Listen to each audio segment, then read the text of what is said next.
네, 헌정사상 최초로 대한민국의 대통령이 피의자 신분으로 검찰에 입건되는 일이 발생했습니다. 네, 하지만 대통령 변호를 맡은 유영하 변호사 공소장 내용에 대해 조목조목 반박하면서 대통령을 방어하고 나섰습니다. 박 대통령 측의 반박 논리 이치에 맞는 것인지 최진영 변호사와 짚어보도록 하겠습니다. 네, 안녕하십니까? 안녕하십니까? 자, 지금 공소장 내용에 대해서 청와대에서 어제 강력하게 반발하면서 그 논리를 내세웠는데 말이죠. 어제 유영하 변호사가 내놓은 것에 보면은 검찰이 이제 공소장에 적시한 이제 대기업에 대한 강제 모금에 대해서 이게 이제 국정 수행의 한 그 일환이었다 이렇게 그 변명을 했어요. 이게 받아들여질 수 있는 부분입니까? 어떻습니까? 네, 그렇습니다. 사실 사상 누각이다. 상상의 집이다 이런 네. 식으로 표현을 하고 있는데 변호사로서 이른바 무죄 변론을 할 때는 네. 강한 어조로 공소 사실을 부인할 수밖에 없습니다. 네. 그러다 보니까 이와 같은 얘기를 했었는데 네. 저는 개인적으로 참 청와대에서 어쨌든 이와 같은 것에 대해서 어떤 국민에 대해서 유감이다라는 표명 없이 그냥 법적인 의미에서 네. 그냥 이걸 부인하는 것이 과연 정당했는가에 대해서 조금 좀 의문이 갖고는 있습니다. 네. 다만 어쨌든 그 변호인으로서의 그 내용을 본다고 하면은 한마디로 그와 같은 행위 자체의 어떤 그 사실관계가 아니고 사실이 아니고 설령 그것이 비슷한 사실이다 한다 하더라도 그건 이른바 정당한 업무로 인한 행위 내지는 통치 행위로서 정당 행위이기 때문에 위법성이 없다라는 그런 논리인 것 같은데요. 네. 실제로 보면은 이 재단 모금 같은 경우에는 박근혜 대통령이 그 창조경제, 문화융성과 같은 그 국정 기조의 일환으로 이루어진 것이고 네. 비밀리에 이루어진 것도 아니고 아주 그 공개리에 적법하게 이루어졌기 때문에 이것을 가지고 어떤 그 형법상의 문제가 된다고 볼 수 없다라고 지금 하고 있는데요. 네. 그렇게 하면서 지금 기존에 있던 이번 정부뿐만 아니고 예를 들어서 이명박 정부라든가 아니면 노무현 정부 그리고 DJ 정부에 있었던 일들까지 구체적으로 얘기를 하면서 네. 그 선상에 있다라고 얘기를 하고 있습니다. 네. 그런데 그것이 그 부분에 대해서는 상당히 나름대로의 의미는 있습니다. 그렇지만 여기서 얘기하는 것은 과연 강요가 있었냐 이런 것이죠. 예. 국정을 정상적으로 수행함에 있어서 행위라고 하지만 그것이 기업에 대한 강제적 모금적 성격이 있느냐 이 부분이 핵심이기 때문에 이것이 네. 단순히 어떤 정권의 어떤 그 정책적 차원에서 이루어졌다는 그것만 가지고는 무혐의를 받기가 쉽지는 않고 말씀드렸듯이 강제성이 있었는지 그 부분을 앞으로 명확하게 따져야 될 그 과제가 남아 있다 이렇게 볼 수 있을 것 같습니다. 그 유영하 변호사가 내놓은 논리를 보면은 이 강요의 그 부분 관련해서 이게 압박이나 또 협박 또는 폭행 이렇게 폭력이 들어가지 않은 사항이기 때문에 강요에 해당하지 않는다 이렇게 얘기를 했거든요. 그렇습니다. 실제로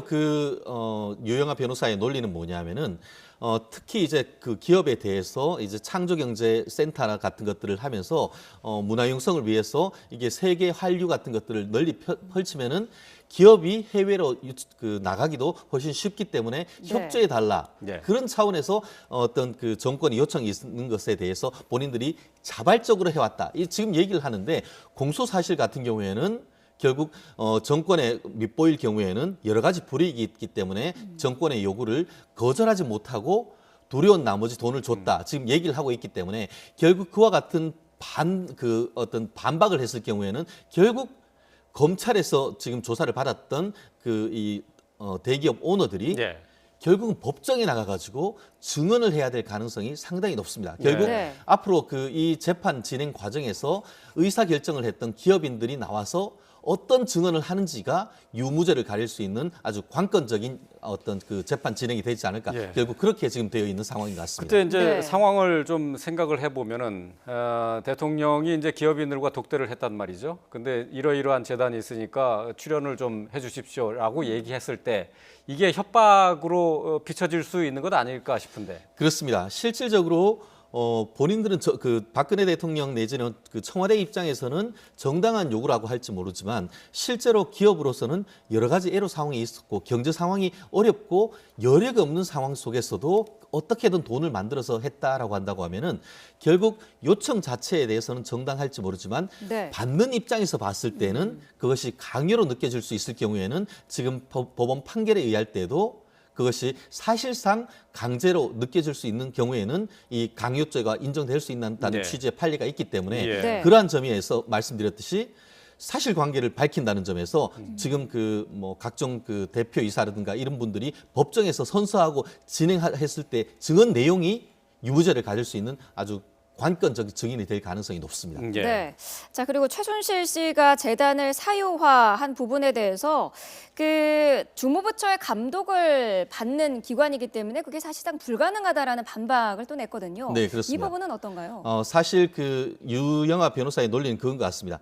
사실 이 그 재단을 설립했는 것이 결국 최순실 씨가 그 재단을 사유화해서 그 돈을 빼먹는 법적으로는 횡령을 하려고 했다는데 네. 돈 그대로 다 있다. 네. 96%가 다 있고 정당하게 지금 집행이 되고 있다. 거기다가 그냥 법이 아니고 이른바 공익법이 설립에 의한 재단법이기 때문에 네. 엄격한 그 관청의 관리 감독을 받는다. 그렇기 때문에 이와 같은 그 것 자체가 소설이다 얘기를 하고 있는데 문제는 뭐냐 하면은 돈은 아직 있을지 모르지만 설립된 지 얼마 되지 않았기 때문에 그렇죠. 돈이 나오지 않았고 네. 결국 인적 구성 자체가 어떻게 보면 이사장부터 해서 관련되는 모든 사람이 최순실 씨의 어떤 그 수하로서 추천하는 사람이 있기 때문에 네. 결국 어떤 마치 외면적으로는 적법하지만 실질적으로 어떤 짬짬이를 통해서 돈을 빼려고 했다는 그런 것을 앞으로 증거를 통해서 입증한다고 하면은 그 부분도 검찰이 이길 가능성이 상당히 높지 않을까 그렇게 생각합니다. 네. 재단 운영이라는 것은 글쎄요, 뭐 감사나 뭐 이사들이 있다고 해서 그렇다고 해서 돈을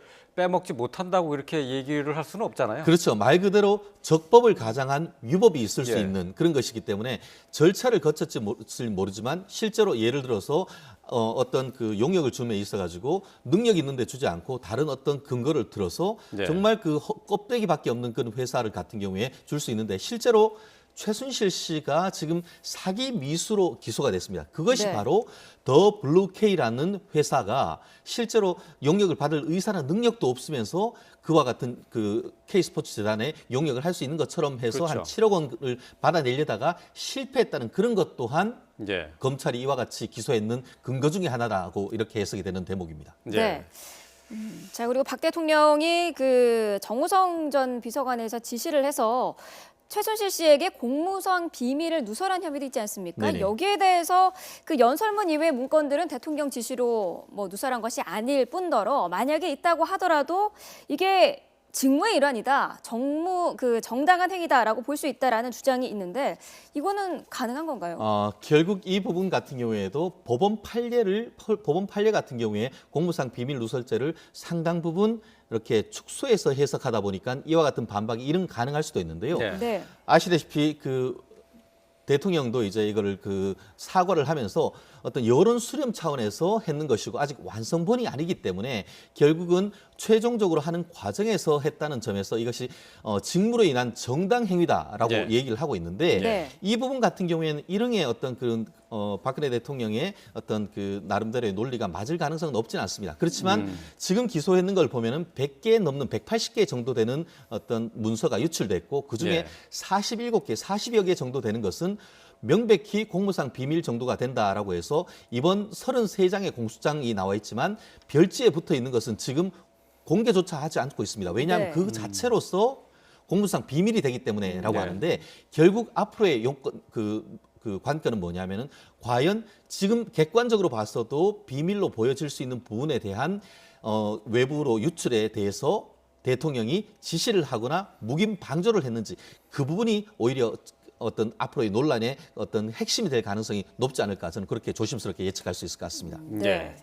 자, 그리고 이제 최순실의 이제 공소장을 보면 이제 박근혜 대통령을 공범처럼 기재를 한 것을 두고 이제 대통령 측에서 불소추 특권을 불소추 특권으로 법정 방어권이 제한되는 상황을 검찰이 오히려 악용했다 이렇게 얘기를 하고 있습니다. 네, 그렇게 하면서 더 나아가서는 그 검찰의 이와 같은 발표가 이른바 수사를 그 자료를 유출을 했다 이런 식으로 취지를 하는데 네. 실제 그런 것에 대한 방어 논리로서 검찰과 법원이 상당히 신경을 썼는 게 보이는데요.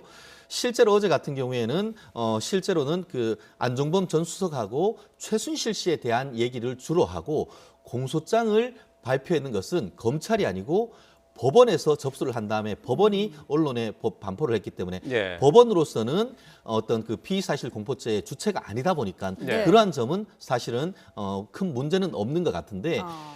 결국 지금 같은 경우에 그 유영하 변호사로서는 그와 같은 얘기를 할 수 있지만 이 전체적인 그림에서 결국은 그 최순실 씨와 안종범 씨가 서로 알지 못한다는 것이 현실적으로 지금 드러난 바에는 결국 네. 그렇다고 하면은 그 사이를 연결할 수 있는 고리는 박근혜 대통령일 수밖에 없다는 그런 점에서 네. 결국 최순실 씨와 안종범 씨에 대한 어떤 범죄 사실에 대한 브리핑 과정에서 부득이 들어갈 수밖에 없는 그런 상황이기 때문에 그러한 점에 있어 가지고는 유영하 변호사의 논리가 공세가다 이렇게 얘기할 수가 있을 것 같습니다. 네. 네. 자, 유영하 변호사의 반박문에 이어서 청와대도 어제 그 검찰의 발표에 대해서 강력히 비판을 했습니다. 이 편향된 주장에 근거한 정치 공세가 이어질 바에는 차라리 탄핵 절차를 밟으라. 이렇게 지금 강수를 둔 건데, 자, 먼저 정연국 청와대 대변인의 관련 발언 들어보고 계속해서 이야기 나눠보도록 하겠습니다.